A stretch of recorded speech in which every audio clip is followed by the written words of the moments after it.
आमतौर पर हर नागरिक अपने अधिकारों की बात करता है, परंतु जब भी देश को ज़रूरत हो या युद्ध जैसी कोई स्थिति हो, तो हर नागरिक को अपने अधिकारों को भूलकर अपने कर्तव्यों के बारे में सोचना चाहिए और पूरी निष्ठा के साथ अपने कर्तव्यों का पालन करना चाहिए। युद्ध जैसी स्थिति में हमेशा स्थानीय अधिकारियों और सरकारी अलर्ट को प्राथमिकता देनी चाहिए और परिस्थितियों के आधार पर अपनी रणनीति को तैयार करना चाहिए, परंतु सबसे पहले अपने मन को शांत रखना चाहिए और अपनी सेना पर भरोसा रखना चाहिए, अपनी सेना के शौर्य पर भरोसा रखना चाहिए और अपने देश की सरकार पर भरोसा रखना चाहिए। युद्ध के दौरान आम नागरिक अपनी जान कैसे बचा सकते हैं और आम नागरिकों के लिए क्या प्रोटोकॉल होते हैं, इस वीडियो में हम सब जानेंगे। सबसे आवश्यक है अपनी जान बचाना, तो पहले जान लेते हैं कि युद्ध के दौरान अपनी जान कैसे बचाई जा सकती है। अगर आप घर से बाहर हैं, तो हमला होने पर आप सबसे पहले सुरक्षित स्थान की तलाश करें। बमबारी या गोलीबारी के दौरान तुरंत किसी बंकर, मजबूत इमारत या गहरी खाई में छिपने की कोशिश करें। ऐसी स्थिति में खुली जगहों पर रहने से बचना चाहिए।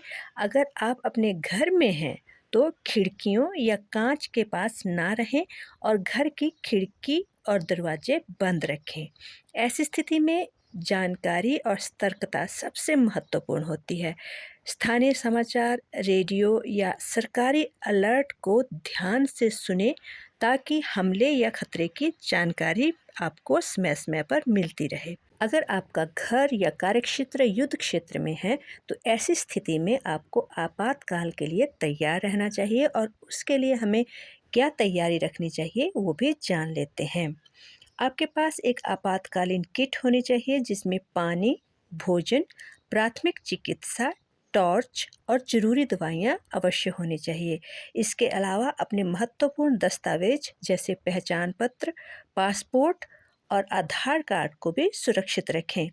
आपको प्राथमिक उपचार की जानकारी होनी चाहिए, यानी फर्स्ट एड की आपको जानकारी होनी चाहिए और स्थानीय अस्पतालों और मेडिकल कैंप की भी जानकारी अवश्य रखें।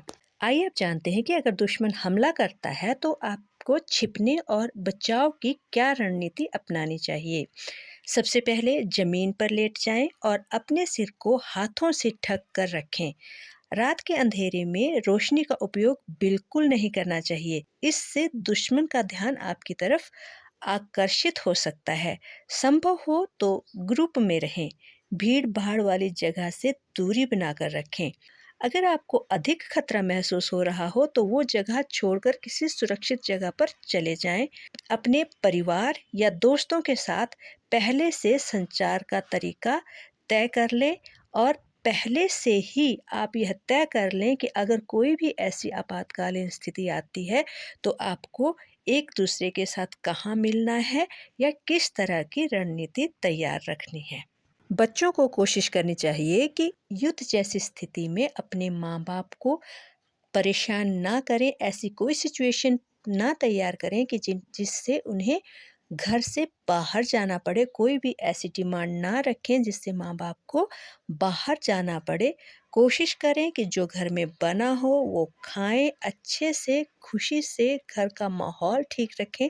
सभी सदस्य शांत रहें, अपने बड़ों का ध्यान रखें। अगर बड़े बीमार हैं तो उनकी दवाई प्रॉपर उनको सही समय पर उनको दवाई देते रहें, उनकी सेहत का ध्यान रखें और सबसे आवश्यक है घर में शांति बनाए रखें।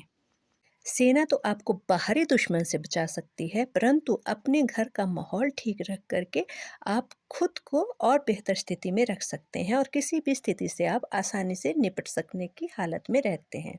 युद्ध में सेना के लिए तो प्रोटोकॉल होते ही हैं, लेकिन आम लोगों के लिए भी कुछ दिशा निर्देश जरूरी होते हैं। आइए जान लेते हैं आम लोगों के लिए युद्ध के दौरान क्या प्रोटोकॉल होते हैं। अगर आप किसी युद्ध क्षेत्र में रहते हैं, तो ऐसे में लोगों को अपने घरों में ही रहने को कहा जाता है। आम नागरिकों को किसी भी तरह के संघर्ष से दूर रहने की सलाह दी जाती है। युद्ध शुरू होने पर अंतर्राष्ट्रीय मानवीय कानून के नियम और प्रोटोकॉल लागू होते हैं, जो आम नागरिकों की सुरक्षा के लिए हैं, जिसके तहत आम नागरिकों पर हमला करने की मनाही होती है। युद्ध की स्थिति में स्थानीय परिस्थितियों के आधार पर रणनीति तैयार की जाती है, इसलिए हमेशा स्थानीय अधिकारियों और सरकारी अलर्ट को प्राथमिकता दी जानी चाहिए। अगर सेना या राहत टीमें कोई निर्देश देती हैं तो उनका सख्ती से पालन करें। सबसे ज़रूरी है किसी भी संदिग्ध वस्तु जैसे बम या माइंस को बिल्कुल ना छुएं। अगर आप कुछ एक चीज़ों का ध्यान रखें तो किसी भी बड़ी से बड़ी परिस्थिति में आप शांत रहकर अपने जीवन को बचा सकते हैं और साथ ही अपने परिवार की भी रक्षा कर सकते हैं। तो इसलिए युद्ध के दौरान शांत रहें, अपने घर में भोजन और अन्य रोज़मर्रा की आवश्यक चीज़ों का स्टोर रखें ताकि घर से बार बार बाहर निकलने की आवश्यकता ना पड़े। समय की आवश्यकता को समझते हुए सावधानी बरतें। सरकार और अपनी सेना पर पूर्ण विश्वास रखें। वीडियो को अपने अन्य दोस्तों के साथ भी शेयर करें ताकि उनको भी सही जानकारी मिल सके। अपना और अपने परिवार का ध्यान रखें। सुरक्षित रहें।